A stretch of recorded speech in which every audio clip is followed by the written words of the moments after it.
कहानी शुरू होती है एक लड़के से जिसका नाम है बबलू।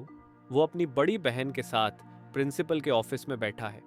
बबलू एक हाई स्कूल स्टूडेंट है जो स्कूल में हमेशा लड़ाई झगड़े करता है और परेशानियां खड़ी करता है। उसकी हरकतें इतनी खराब हो गई हैं कि प्रिंसिपल ने उसकी बहन को बुला लिया, जो उसके गार्जियन की तरह है। बबलू की बहन प्रिंसिपल से कहती है कि उसे एक और मौका दें, शायद वो सुधर जाए। लेकिन प्रिंसिपल थक गई है उसकी बदतमीजी से, और जब बबलू उसे भी बेइज्जत करता है तो प्रिंसिपल उसे स्कूल से निकाल देती है। उसी रात बबलू इंटरनेट पर कोई नया स्कूल ढूंढने लगता है। उसे एक स्कूल मिलता है जहां किसी तरह के नियम नहीं हैं और ज्यादातर स्टूडेंट्स लड़ाई झगड़े वाले होते हैं। बबलू को यह स्कूल बड़ा मस्त लगता है और वो अगली सुबह वहां पहुंच जाता है। वो स्कूल पहले एक जेल थी, जिसे अब स्कूल बना दिया गया है। जैसे ही बबलू स्कूल में एंटर करता है, उसके सिर पर एक बॉल लगती है। उसे लगता है कि किसी ने उसे लड़ाई के लिए चैलेंज किया है। वो पूरे कॉन्फिडेंस से उन लड़कों को लड़ाई के लिए ललकारता है। लेकिन तभी कुछ अजीब होता है। उनमें से एक लड़का नीचे देखता है और माफी मांग लेता है। बबलू को समझ नहीं आता कि ये क्या हो रहा है, क्योंकि उसे तो लगा था कि लड़ाई होगी। फिर वो टीचर्स के ऑफिस जाता है एडमिशन लेने। वहाँ के टीचर बाकी स्कूलों जैसे नहीं होते। बबलू को सबसे अच्छा ये लगता है कि इस स्कूल में एडमिशन के लिए बस एक ही चीज़ चाहिए, अच्छे से लड़ाई करनी आनी चाहिए। और क्योंकि वो इसमें अच्छा है, उसे फौरन एडमिशन मिल जाता है। उसे अपनी क्लास नहीं पता होती तो वो एक लड़के से पूछता है जिसका नाम है क्वान चुंगसिक। चुंगसिक साफ सुथरा और सीधा सादा दिखता है, तो बबलू उसे कमजोर समझ लेता है। लेकिन असल में चुंगसिक स्कूल के सबसे ताकतवर स्टूडेंट्स में से एक है। जब बबलू क्लास में पहुंचता है, वो पूरे कॉन्फिडेंस में होता है, सबसे टॉप लड़कों को चैलेंज करने के लिए। तभी एक स्टूडेंट योंगसिक आता है और बताता है कि इस स्कूल में ऐसे यूं ही लड़ाई नहीं हो सकती। इसी वजह से बॉल फेंकने वालों ने माफी मांगी थी। बबलू को ये सब नियम शियम फालतू लगते हैं। फिर ब्रेक टाइम होता है और योंगसिक उसे स्कूल के बेसमेंट में ले जाता है। वहां स्टूडेंट्स एक दूसरे से 1-on-1 फाइट कर रहे होते हैं। योंगसिक बताता है कि सिर्फ यहीं पर फाइट करने की इजाजत है, और ये लड़ाई टीचर्स और स्टूडेंट्स के बीच शर्त जैसी होती है। योंगसिक बताता है कि जो सबको हरा देता है वो स्कूल का लीडर बन जाता है और फिर स्कूल के रूल्स वही तय करता है। बबलू को इसमें बहुत मजा आता है और वो भी इन फाइट्स में हिस्सा लेने का फैसला करता है। इस वक्त स्कूल का लीडर है जॉन डियो, जिसे सब टाइगर कहते हैं। लेकिन फिलहाल वो किसी एक्सीडेंट के बाद गायब है। बबलू को पहले बाकी टॉप 3 लड़कों को हराना होगा। कहा जो जूडो और रेसलिंग में एक्सपर्ट है, साइकोपैथ किंग जो थोड़ा अजीब है, और सुनगोकोंग का फैन है, और चुंगसिक जिससे वो पहले मिल चुका है। बबलू चुंगसिक को फिर से चैलेंज करता है क्योंकि उसे अब भी लगता है कि वो कमजोर है। लेकिन चुंगसिक मना कर देता है क्योंकि ये स्कूल रूल्स के खिलाफ है। फिर चुंगसिक के दोस्त आते हैं और बबलू के कपड़े फाड़ देते हैं। सबको तब हंसी आती है जब दिखता है कि बबलू हेलो किटी वाली चड्डी पहनता है। अब सब उसे हेलो किटी कहने लगते हैं, लेकिन बबलू को फर्क नहीं पड़ता। वो जैसे है वैसे ही रहता है। अगले दिन योंगसिक देखता है कि बबलू सच में स्कूल का लीडर बनना चाहता है। वो उसे बताता है कि पहले उसे 5 फाइट्स लगातार जीतनी होंगी, तब जाकर वो टॉप 3 को चैलेंज कर पाएगा। फिर वो बबलू को चुंगसिक की फाइट दिखाता है और बबलू उसके फाइटिंग स्टाइल से काफी इंप्रेस होता है।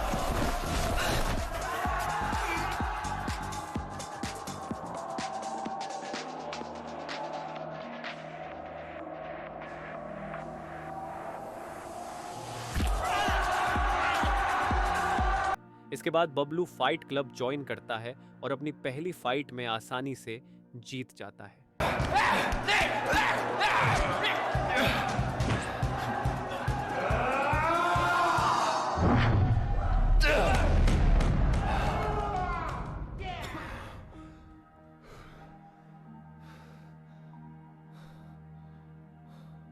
सब हैरान रह जाते हैं। जैसे जैसे वो और फाइट्स जीतता है, उसकी पॉपुलैरिटी बढ़ने लगती है और लोग उस पर बेट लगाने लगते हैं। लेकिन एक टीचर जो बेटिंग करता है, उसे पैसे का नुकसान होने लगता है क्योंकि बबलू जीतता ही रहता है। वो धोखेबाज टीचर फिर मैच का ऑर्डर चेंज कर देता है ताकि बबलू जल्दी हार जाए। अब बबलू का अगला मुकाबला काह से होता है, जो टॉप 3 में से एक है। योंगसिक कहता है कि उसे ये फाइट छोड़ देनी चाहिए, लेकिन बबलू पीछे नहीं हटता। फाइट शुरू होती है और काह बबलू पर भारी पड़ता है।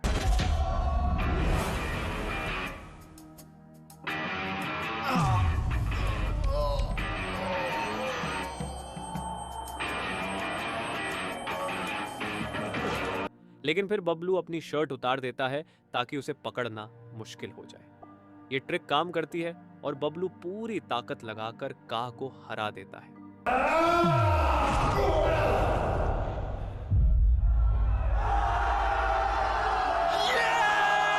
सब खुश हो जाते हैं और फिर मजे में उसे हेलो किटी बुलाते हैं, अब प्यार से। थोड़ी ही देर बाद साइकोपैथ किंग उसकी क्लास में आता है और फाइट के लिए चैलेंज करता है। लड़ाई होती है और साइकोपैथ किंग बार बार गिरने के बाद भी खड़ा हो जाता है।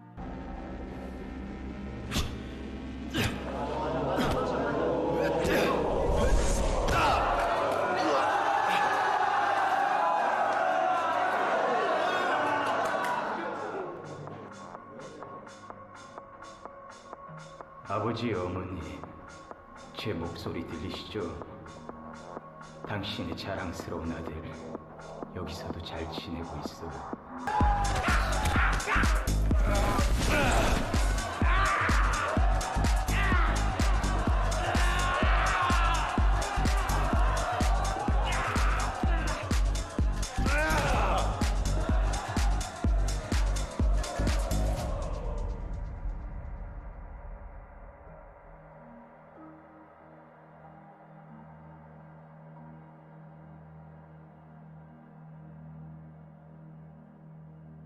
लेकिन जब उसका फेवरेट टॉय खो जाता है तो उसका ध्यान भटक जाता है और बबलू उसे हरा देता है।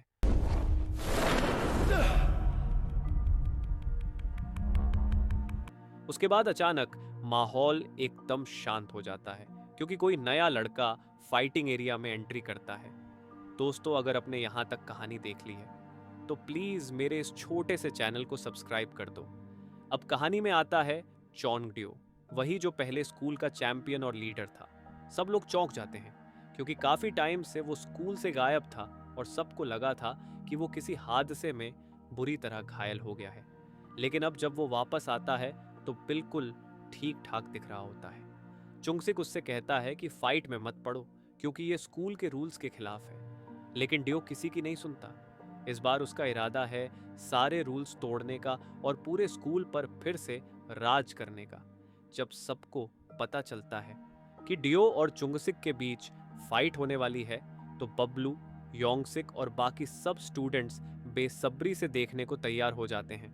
जैसा सबने सोचा था, डियो आराम से चुंगसिक को हरा देता है, जो कि स्कूल का एक टॉप फाइटर था। बबलू ये देखकर हैरान रह जाता है कि डियो की ताकत और फाइटिंग स्किल्स चुंगसिक से कहीं ज्यादा है।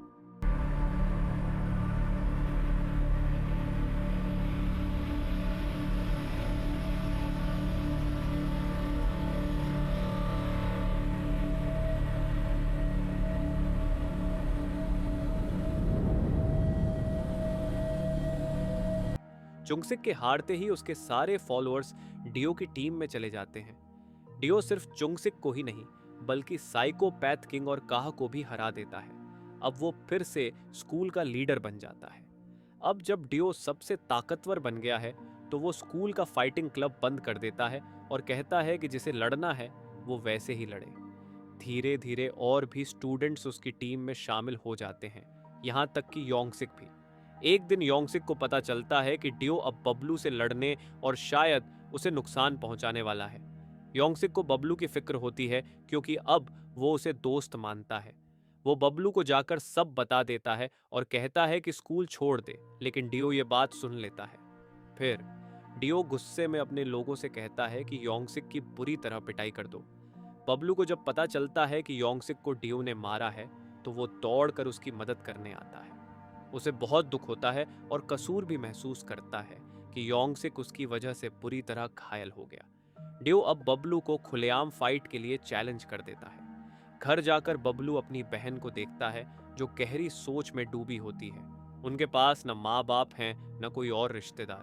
बहन हमेशा बबलू को समझने की कोशिश करती है और चाहती है कि उसका भाई एक अच्छी जिंदगी जिए क्योंकि वो ही उसका सब कुछ है। उस रात दोनों के बीच एक दिल से बातचीत होती है और बबलू को अपनी बहन से ताकत मिलती है।